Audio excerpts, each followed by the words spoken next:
ونبينا ومولانا محمد النبي الأمي وآله وبارك وسلم. اللهم افتح علي فتوح العارفين بحكمتك وانشر علي رحمتك وذكرني ما نسيت يا ذا الجلال والإكرام. صلى الله تعالى على خير خلقه سيدنا محمد وآله وأصحابه أجمعين برحمتك يا أرحم الراحمين. نحمده ونصلي ونسلم على رسوله الكريم. أما بعد فأعوذ بالله من الشيطان الرجيم. بسم الله الرحمن الرحيم. واعلموا أنما غنمتم من شيء فأن لله خمسه وللرسول ولذي القربى واليتامى والمساكين وابن السبيل إن كنتم آمنتم بالله وما أنزلنا على عبدنا يوم الفرقان يوم التقى الجمعان والله على كل شيء قدير. إذ أنتم بالعدوة الدنيا وهم بالعدوة القصوى والركب أسفل منكم ولو تباعدتم لاختلفتم في الميعاد ولكن ليقضي الله أمرا كان مفعولا ليهلك من هلك عن بينة ويحيى من حي عن بينات وإن الله لسميع عليم.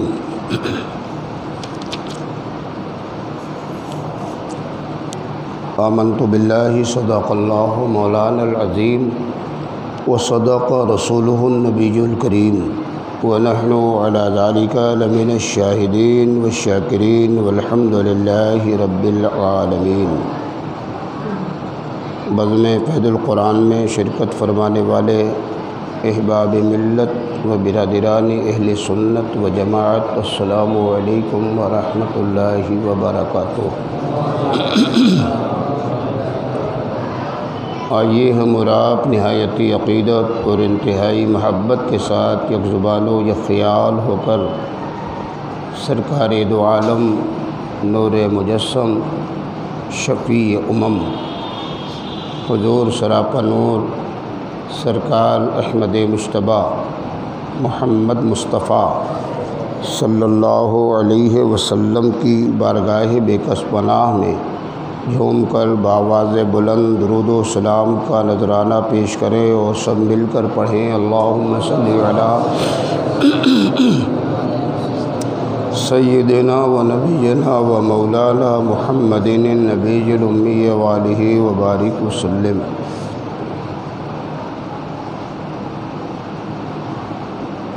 یہ 10واں پارہ ہے جس کی آج شروعات ہو رہی ہے. مضمون کے لحاظ سے تو جو ذکر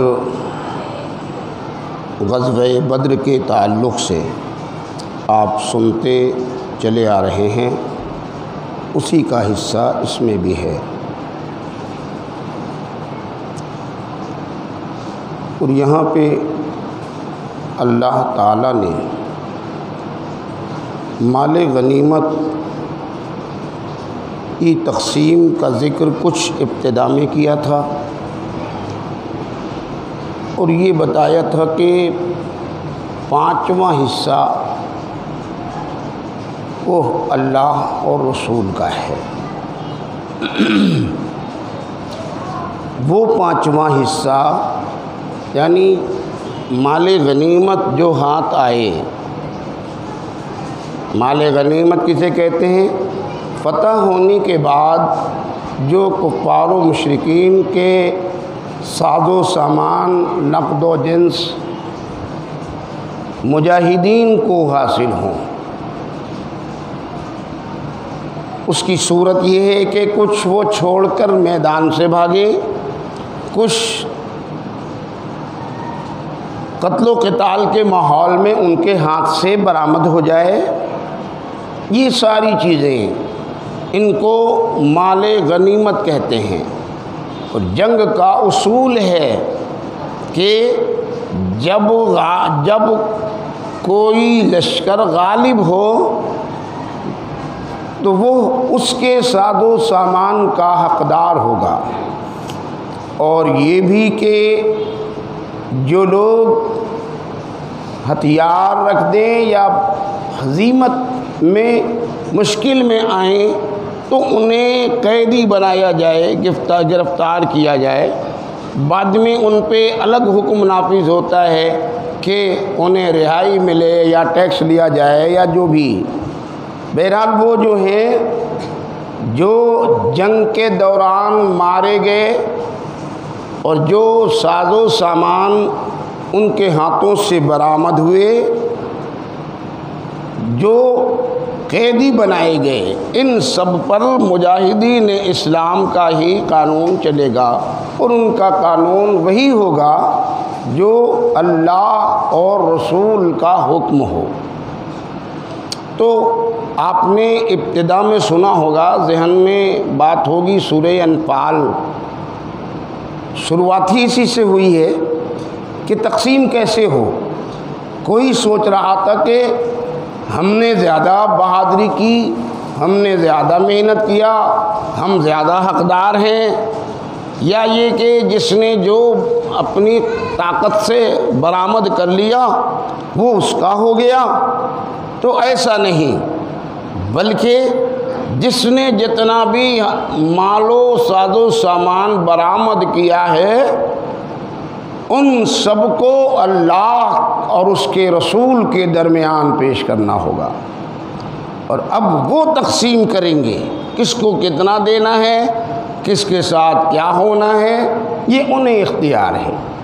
تو ضابطہ آ گیا تھا، قرآن میں حکم آ گیا تقسیم کا کہ جتنے ساز و سامان اور جو کچھ بھی برآمد ہوئے میدان بدر میں، جنہیں مال غنیمت کہتے ہیں، ان کو نبی کے سامنے پیش کرو، کوئی اپنی مرضی سے نہیں لے گا۔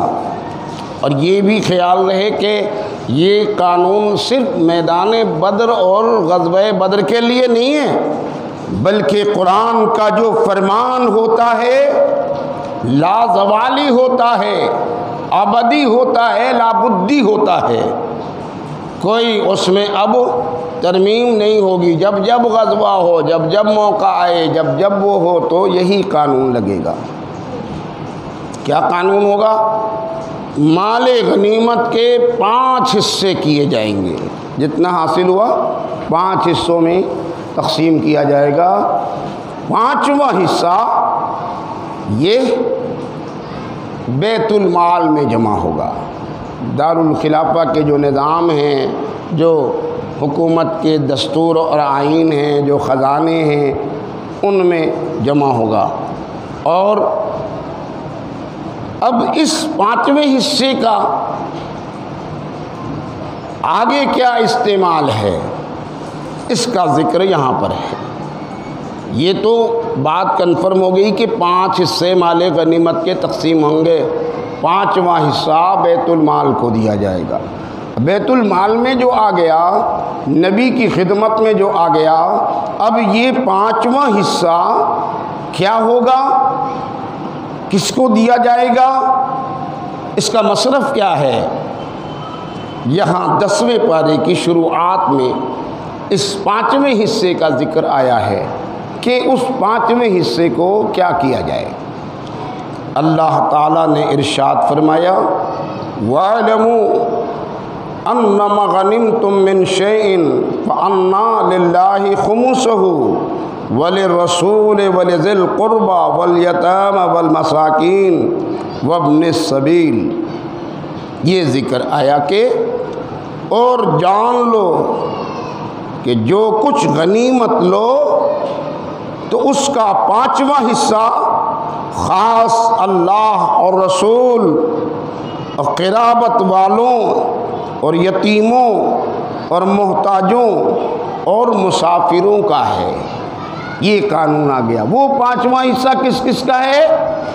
اللہ کا ہے، رسول کا ہے، اور قرابت داروں کا ہے۔ کس کے قرابت دار؟ مصطفیٰ جان رحمت کے، یعنی نبی کے اہل بیت کا ہے۔ اور کس کا ہے؟ یتیموں کا ہے، اور محتاجوں کا ہے، مسافروں کا ہے۔ یہ اللہ نے اس کی تقسیم کا ضابطہ بتایا ہے، اور یہ بتا دیا کہ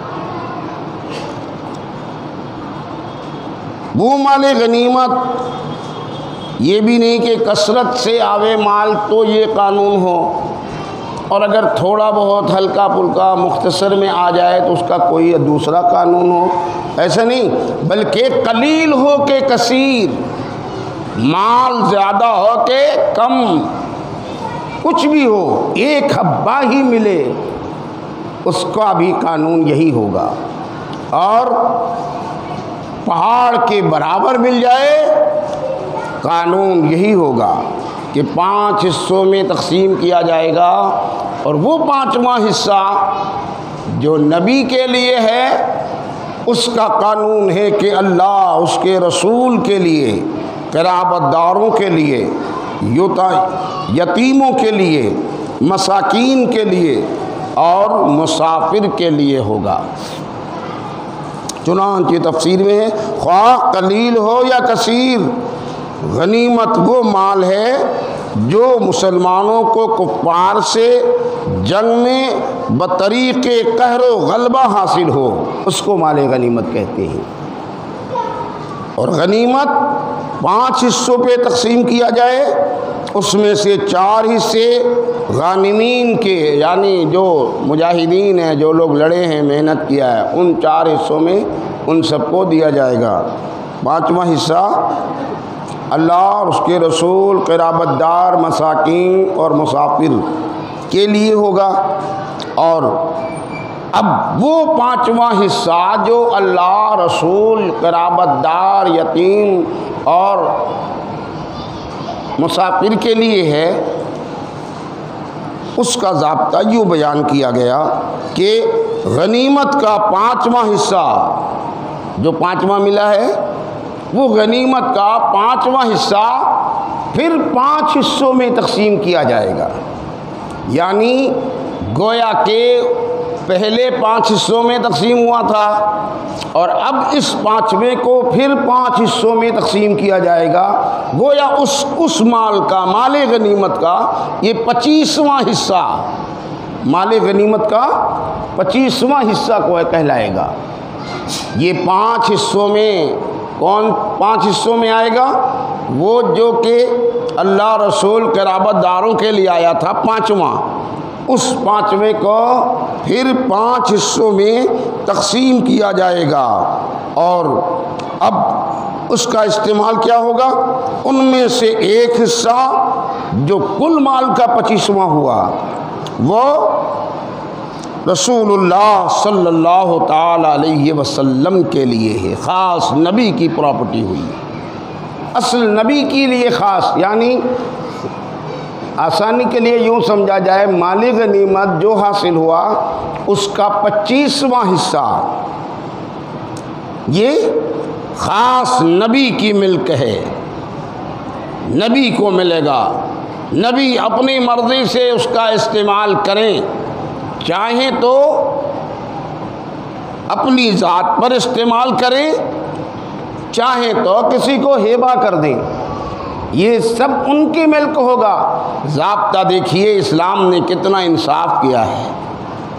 ظاہر میں تو آج کا جو دستور ہے اسلام سے، کہ قانون اسلام سے جو ہٹ کر، وہ تو سیدھے سیدھے جو ہڑپ لے اسی کا ہو جاتا ہے۔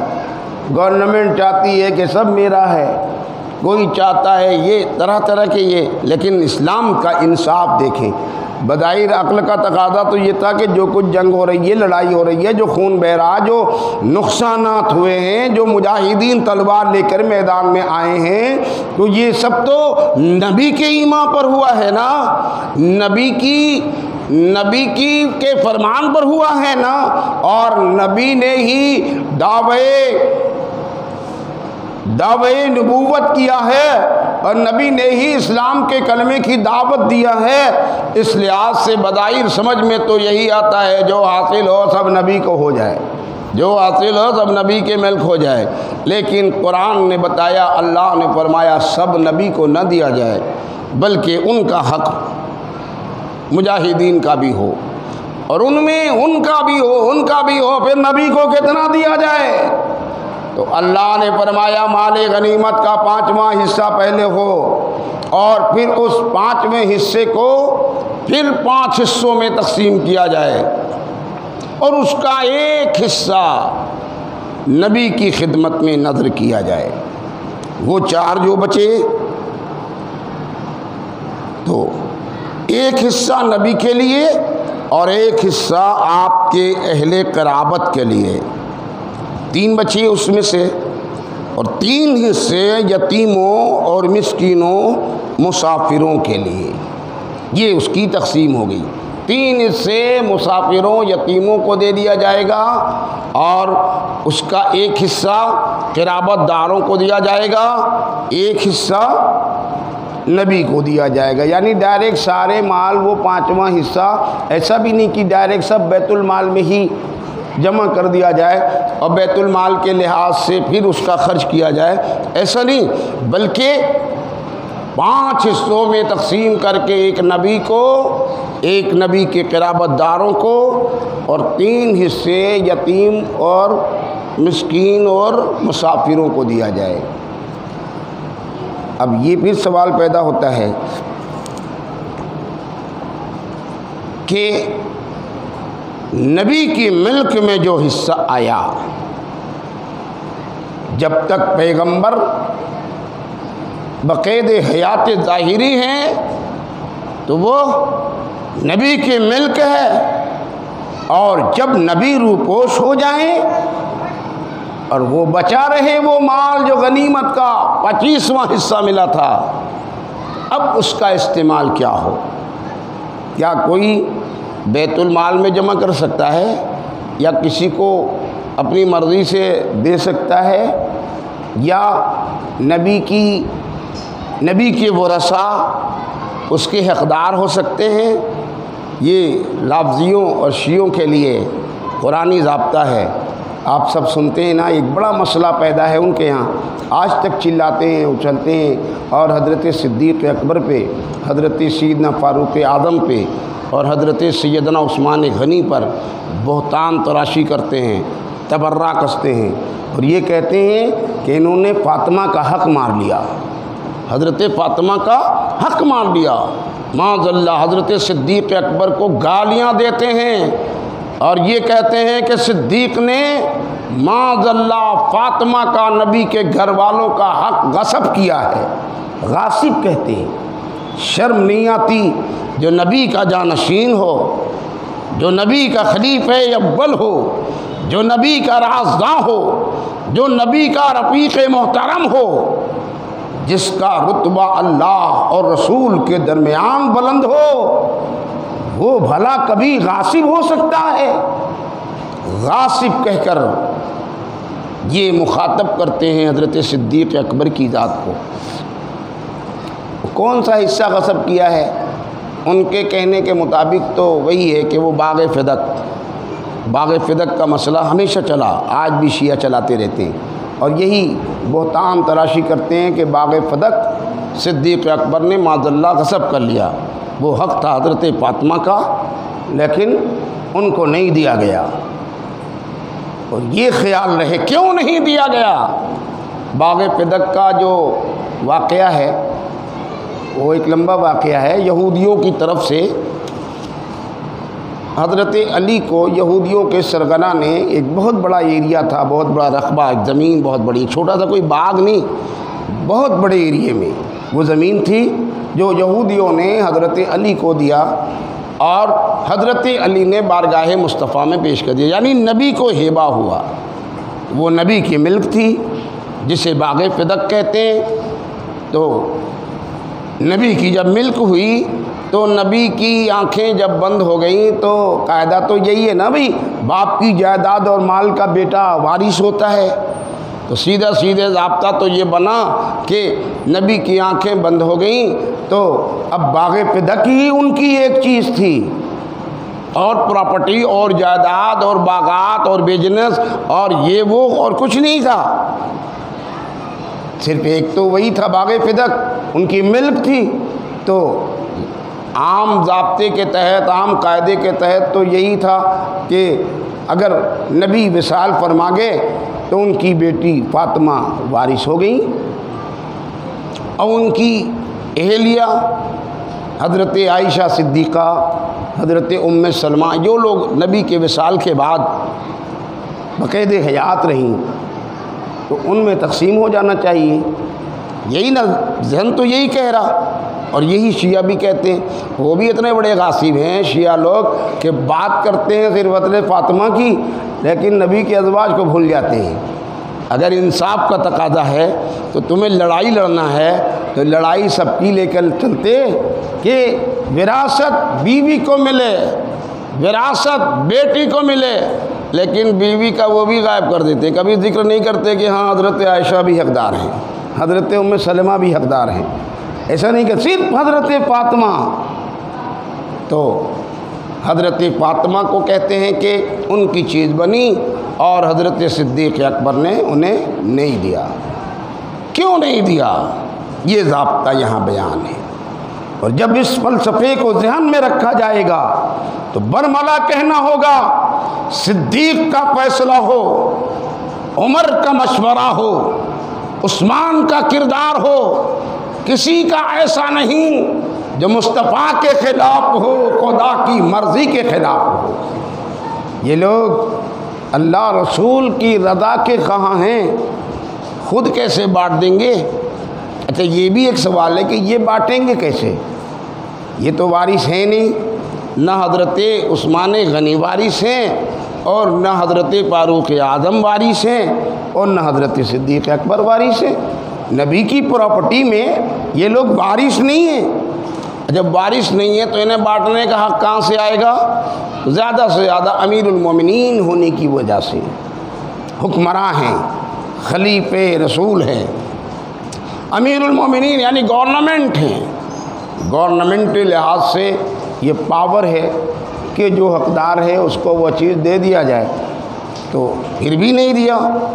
اور روایتیں ہیں، حدیثیں ہیں، حضرت فاطمہ الزہرا نے حضرت صدیق اکبر کے دربار میں آ کر اپنی پراپرٹی طلب بھی کی، مانگا، لیکن حضرت صدیق اکبر نے کسی عداوت کی بنیاد پر، کسی خلش کی بنیاد پر، کسی تنقیص کی بنیاد پر انکار نہیں کیا، حکم خدا کی بنیاد پر انکار کیا، مصطفیٰ کی مرضی کے خلاف نہ ہو جائے، ورنہ حقیقت میں نبی کی بیٹی سے جہاں عالم اسلام کے مسلمانوں کو پیار ہے ان سے کہیں بڑھ کر صدیق اکبر کو پیار ہے، فاروق اعظم کو پیار ہے، عثمان غنی کو پیار ہے۔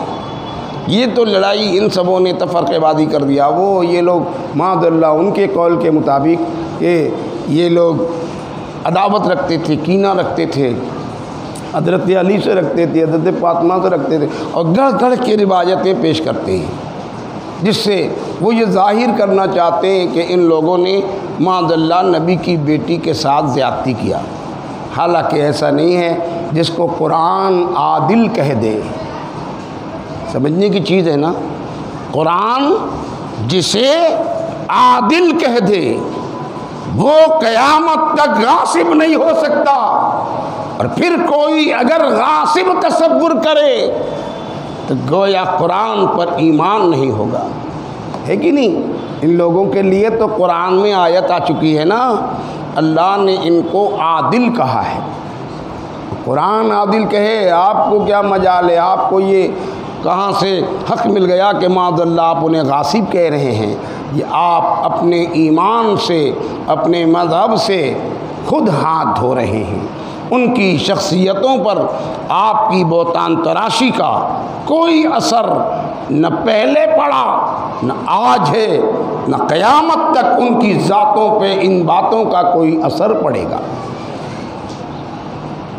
بات یہ چل رہی تھی کہ نبی کی جو پراپرٹی قرآن نے بتایا کہ 25واں حصہ، 5ویں کا 5واں نبی کی ملک ہے۔ اب نبی جب وصال فرما جائیں تو وہ 5واں کیا ہوگا؟ 5واں کیا ہوگا؟ قرآن سے پوچھئے، مسئلہ حل ہو جائے گا کہ حضرت فاطمہ کو باغ فدق کیوں نہیں دیا گیا، یا کوئی اور نبی کی پراپرٹی تھی تو حضرت فاطمہ کو نہیں دیا گیا تو کیوں نہیں دیا گیا؟ اور ایک فاطمہ ہی نہیں، نبی کی ازواج پاک میں جو موجود تھیں انہیں بھی تو نہیں دیا گیا۔ کیوں نہیں دیا گیا؟ قرآن کی وجہ سے۔ قرآن نے ضابطہ دیا تھا، کیا دیا تھا کہ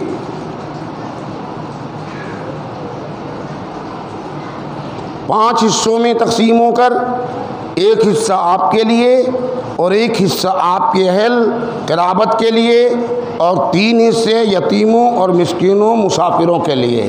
اب وہ حصہ جو نبی کا تھا اس حصے کو کیا کیا جائے گا نبی کے بعد؟ قرآن نے یہ نہیں کہا کہ وہ نبی کے وصال کے بعد ان کی بیوی کو دے دینا، ان کی بیٹی کو دے دینا، ایسا نہیں کہا، بلکہ قرآن نے کیا کہا کہ وہ 5واں جو نبی کو ملا ہے، حضور صلی اللہ تعالی علیہ وسلم کے بعد حضور اور آپ کے اہل قرابت کے حصے بھی یتیموں مسکینوں مسافروں کو ملیں گے۔ سمجھ گئے نا کیوں نہیں ملا؟ قرآن نے کہا ہے کہ وہ جو نبی کا حصہ ہے ان کے گھر والوں میں تقسیم نہیں ہوگا، بلکہ ان کے وصال فرما جانے کے بعد وہ 5واں حصہ بھی قرابت داروں میں، یتیموں میں، مسافروں میں برابر تقسیم کر کے ختم کر دیا جائے گا۔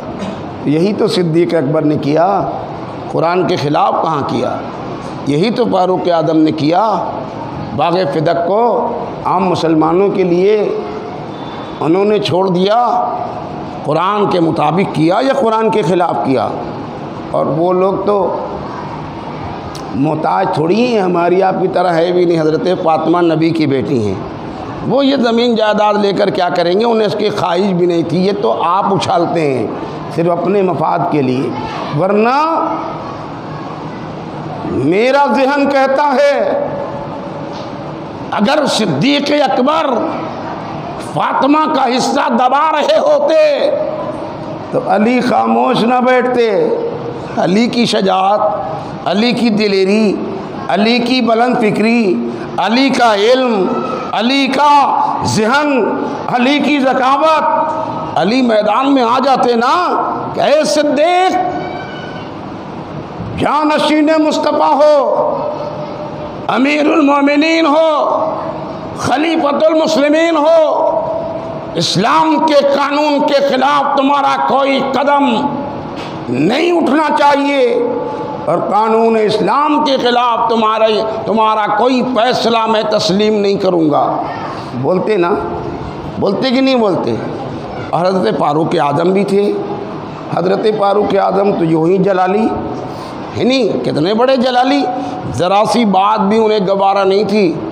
ایک نے صرف نبی کے فیصلے کو ٹال دیا تھا نا، نبی کے فیصلے پر اطمینان نہیں کیا اور صدیق کے پاس چلا آیا، اور منافق تھا یہودی، اس نے صدیق کے فیصلے پر اطمینان کیا، اور یہ بظاہر مسلمان ہو کر نبی کے فیصلے پر اطمینان نہیں رہا اور چلے آئے حضرت فاروق اعظم کے پاس، آپ فیصلہ کرا دیجئے، ہم لوگ کا یہ مسئلہ ہے، فیصلہ کر دیجئے۔ امیر المومنین سیدنا فاروق اعظم نے مسئلہ سنا کہ وہ دوسرے فریق نے کہا کہ فاروق اعظم عمر ابن خطاب خیال رہے اس بات کا کہ ہم لوگ دربار رسالت سے آ رہے ہیں، ہم لوگ دربار رسالت سے فیصلہ کرا کے آ رہے ہیں۔ عمر نے سنا کہ یہ نبی کے فیصلے کے بعد یہاں آیا ہے، تو آپ نے کہا اچھا ٹھیک ہے، رکو ابھی میں تمہارا فیصلہ کرتا ہوں۔ اور اندر گئے، تلوار نکالی اور لا کر تلوار کس پہ چلائی؟ بے دین پر نہیں، بظاہر مسلمان پہ چلائی، مسلمان پہ تلوار چلا دی، قتل کر دیا فاروق اعظم نے، کوہرام مچ گیا۔ عمر کی تلوار کل تک تو کفار و مشرکین پہ اٹھا کرتی تھی، آج عمر کی تلوار مسلمان پر بھی اٹھنے لگ گئی، ایک کوہرام مچ گیا۔ دربار رسالت میں فاروق اعظم کا مدعا پیش ہوا، لوگوں نے شکایت کیا نبی کی بارگاہ میں کہ عمر نے مسلمان کو قتل کر دیا۔ نبی نے طلب کیا، پوچھا عمر تم نے مسلمان پہ تلوار چلائی؟ عرض کیا یا رسول اللہ عمر کی تلوار کسی صاحب ایمان پر نہیں، مصطفیٰ بے ایمان پر چلی ہے۔ جو آپ کے فیصلے کا منکر ہو جائے وہ مسلمان ہی کہاں ہے؟ جو آپ کے فیصلے کا منکر ہو وہ مسلمان ہی کہاں ہے؟ میں نے کسی مسلمان کو نہیں مارا ہے، جو نبی کو مانے وہی مسلمان ہے، اور جو نبی کو نہ مانے، چہرہ داڑھی ٹوپی کا نام مسلمانی نہیں ہے۔ مسلمانی اور ایمان تو نام عظمت مصطفیٰ کو دل میں بسا لینے کا ہے، محبت رسول کے جلووں کو سینے میں بسا لینے کا ہے۔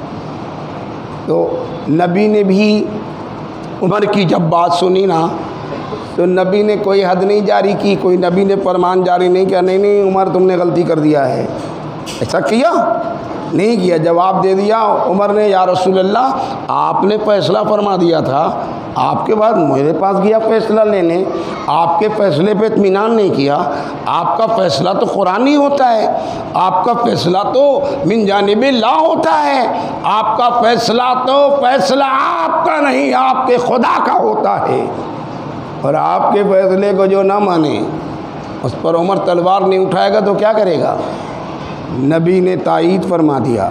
پتہ یہ چلا کہ عمر کا کام مصطفیٰ کی مرضی کے خلاف نہیں ہوتا۔ اب وہی عمر ہیں کس زمانے میں؟ حضرت فاطمہ کے زمانے میں، صدیق اکبر کے زمانے میں۔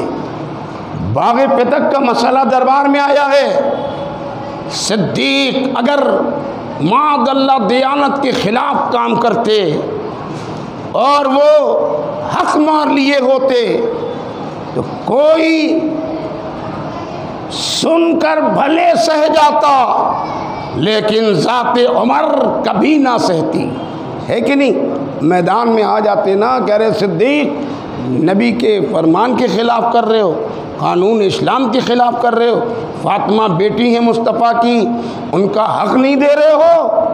علی بولتے، عمر بولتے، دو میں سے کوئی ایک بولتا، عالم اسلام بولتا، پوری دنیا کے مسلمان بولتے، ہر جگہ سے آواز اٹھتی نا۔ وہ تو دغا بازی کا زمانہ نہیں تھا، رشوت خوری کا زمانہ نہیں تھا، عیاری مکاری کا زمانہ نہیں تھا، وہاں تو جو فیصلہ ہوتا تھا قرآن کی روشنی میں ہوتا تھا، جو فیصلہ ہوتا تھا اللہ کی مرضی کے مطابق ہوتا تھا۔ جناب صدیق نے فاطمہ کو سمجھا دیا، کوئی نہ بولا، مطلب یہ ہے صدیق کا فیصلہ عمر کو منظور ہے، صدیق کا فیصلہ علی کو منظور ہے، علی کو منظور ہو، عمر کو منظور ہو۔ اے رافضیو، کیا وجہ ہے کہ آج تک تمہیں منظور نہ ہوا؟ اگر تمہیں محبت ہے نبی کے قرابت داروں سے تو صدیق کے فیصلے کی پہلے تائید کرو، پھر تم مسلمان کہلانے کے حقدار ہوگے۔ سمجھ رہے نا؟ فیصلہ غلط نہیں ہے۔ تو باتیں ابھی باقی ہیں، وقت اجازت نہیں دے رہا۔ اللہ کا فرمان ذہن میں محفوظ کیجئے۔ رب نے ارشاد فرمایا وَاعْلَمُوا أَنَّمَا غَنِمْتُم مِّن شَيْءٍ فَأَنَّ لِلَّهِ خُمُسَهُ وَلِلرَّسُولِ وَلِذِي الْقُرْبَىٰ وَالْيَتَامَىٰ وَالْمَسَاكِينِ وَابْنِ السَّبِيلِ إِن كُنتُمْ آمَنتُم بِاللَّهِ وَمَا أَنزَلْنَا عَلَىٰ عَبْدِنَا يَوْمَ الْفُرْقَانِ يَوْمَ الْتَقَى الْجَمْعَانِ وَاللَّهُ عَلَىٰ كُلِّ شَيْءٍ قَدِيرٌ۔ اور جان لو کہ جو کچھ غنیمت لو تو اس کا 5واں حصہ خاص اللہ اور رسول اور قرابت والوں اور یتیموں اور محتاجوں اور مسافروں کا ہے۔ اگر تم ایمان لائے ہو اللہ پر اور اس پر جو ہم نے اپنے بندے پر فیصلہ کے دن اتارا جس دن دونوں فوجیں ملی تھیں، یعنی وہی میدان بدر، غزوہ بدر سے متعلق اللہ نے فرمایا کہ اپنے بندے پر جو اتارا یعنی قرآن، وہ قرآن جو یوم بدر میں اتارا اور اس سے پہلے اتارا، مطلب یہ کہ اگر تم صاحب ایمان ہو تو تمہیں یہی کرنا ہے، یہ فیصلہ ہے۔ اور یوم التقى الجمعان، جس دن دونوں فوجیں ملی تھیں، واللہ علی کل شیء قدیر، اور اللہ سب کچھ کر سکتا ہے۔ پھر آئندہ، السلام علیکم۔